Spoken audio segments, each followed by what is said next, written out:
বাদর লাল পতাকা দেখিয়ে আর গন্ডার এসে গাছ ফাটাইতেছে। আর এই ভদ্রলোক গন্ডারকে দিয়ে কাঠ ফুটো করতেছিল, মানে এটা হচ্ছে আধুনিক প্রযুক্তি। তো এই ভাইয়েরা আবার সাপকে দিয়ে গাড়ির চাকা বানায় আর হাঁসকে দিয়ে গাড়ির হরেন বানায়। এই লোক কাঠ নৌকায় দিয়ে তাতে কিল দিয়ে দেয় আর পাখি এসে খিল পুঁতে দেয়।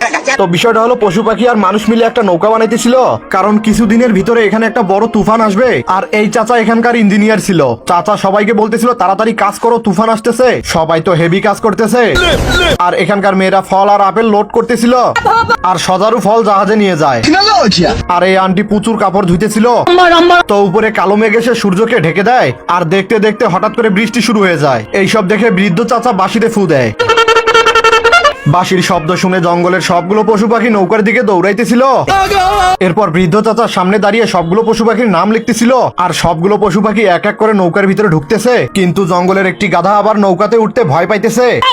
এই হাতি আবার নৌকায় উঠে দরজায় আটকে যায়। পেঙ্গুইন এসে হাতির নিচ দিয়ে ঢুকে যায়। কিছুক্ষণ পরে আকাশ থেকে বিদ্যুৎ চমকে উঠে আর সোজা এসে গাধার পিছনে লাগে। গাধা উড়ে এসে হাতির গায়ে আর ভিতরে ঢুকে যায়। আর এই দুই কাঠবিড়ালি দৌড়ে এসে ডাকতেছিল, কিন্তু চাচা কাঠবিড়ালিদেরকে রেখে নৌকা ছেড়ে দেয়।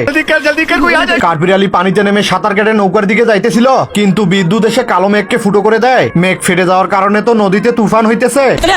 এই দুই কাঠবিড়ালি কোন রকমে কষ্ট করে নৌকাতে উঠে পড়ে।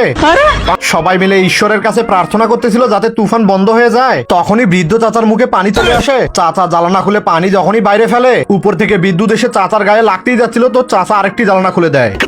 এইভাবে ধীরে ধীরে 200 বছর কেটে যায় আর কিছুদিনের ভিতরে ঝড় তুফান বন্ধ হয়ে যায়। এইটা দেখে জঙ্গলের সবগুলো পশু পাখি অনেক খুশি হয়ে গেছে। শালা ডিমের ভিতরে বাচ্চাও আগুন পোয়াইতেছে। ঠান্ডা এতই বেশি যে হাঁস ডিমের উপরে বসে কাঁপতেছিল। হাঁসের ডিমও ঠান্ডার ঠেলায় বরফে জমে যাইতেছে। তো হাঁস সবগুলো ডিমকে এক এক করে ল্যাম্পের সামনে নিয়ে আসে। শালা ডিমের ভিতরে বাচ্চাও আগুন পোয়াইতেছে। আর একটা ডিমের ভিতরে তো বাচ্চা স্কেটিং করতেছে, আর একটি ডিমের ভিতরেও। কিন্তু হঠাৎ করে হাঁস ডিমগুলোকে আবারও বাসায় রেখে ডিমে বসে তা দিতে শুরু করে, কিন্তু ঠান্ডা তার পিছন ছাড়তেছিল না, তাই টেম্পারেচার চেক করে দেখে। এরপর হাঁসের মাথায় একটা সুপার প্ল্যান আসে। হাঁস তার পাছাকে ল্যাম্পের সামনে নিয়ে এসে হাই ভোল্টেজ হিট করতেছিল। গরমের ঠেলায় হাঁসের তো ঘাম ছুটে যাইতেছে। এরপর দৌড়ে আসে আর ডিমের উপরে এসে বসতেই যাচ্ছিল, তখনই ডিম থেকে সবগুলো বাচ্চা বের হয়ে বলতে থাকে। এই প্লেন এসে বগের পিছনে হরেন বাজাইতেছিল। হরেনের শব্দ শুনে বগের তো মাথা খারাপ হয়ে যায়।